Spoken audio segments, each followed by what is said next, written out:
မ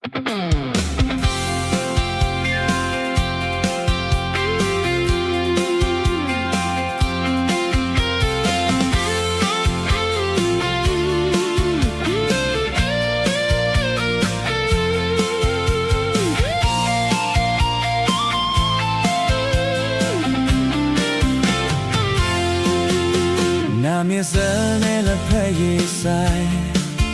လွမ်းကဖီလို့ပိတ်ထားတယ်အချစ်ဆုံးမဲတဲ့သူငယ်တော့တဲ့ဒီဆိုင်လေးဆိုင်ရှင်ဦးနဲ့ယင်းနီကကိုတို့နဲ့ဦးတွဲလေးရောက်ရင်